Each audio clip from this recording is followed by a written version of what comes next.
Good morning mga ka-OFW. Today, magluluto po ako ng tinolang isda with moringa, kamatis, sibuyas, green chilies, tsaka yung ating asin. So, let's start guys. Yan po guys, nagpapaano na ako ng tubig. Magpapakulo ako ng tubig.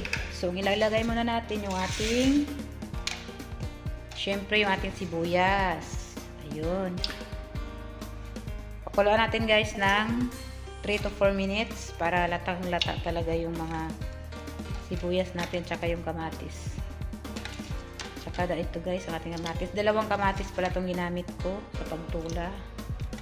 Tapos, isang malaking sibuyas. Ayun. Pakuluan lang natin siya guys ng 3 to 4 minutes. Basta pag nalata na yung kamatis, pwede na yon. So tapos guys, lagyan na natin ng kaunting asin.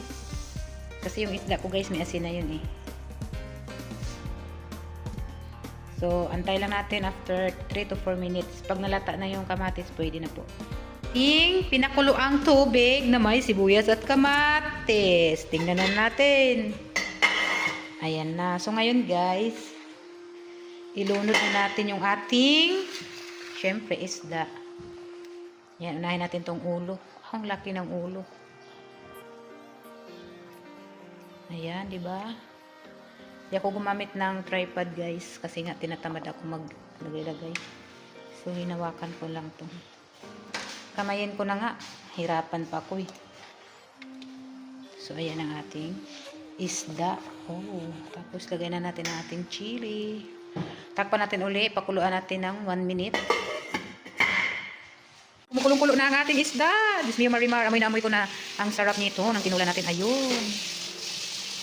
Tapos ngayon guys, tikman muna natin.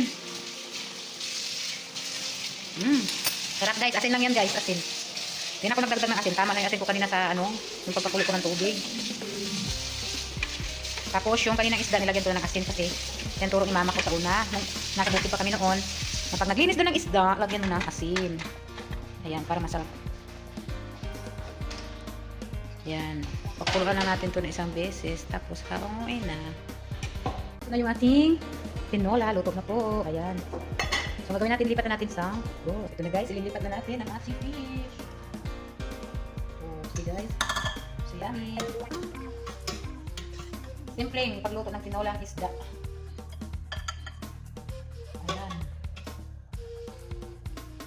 Super yummy. Yummy, yummy, yummy on my tummy. Tinikman ko na guys. Pag nagtula kasi ako guys, probinsya style, alam niyo ba yung asin lang talaga? Kasi ang tabis dyan eh. Ayan. Lagyan natin ng sabaw. Sabaw na mainit-init, may sustansya. Siyempre yung ating kamatis na marami. Siguro ito ba guys ang kamatis?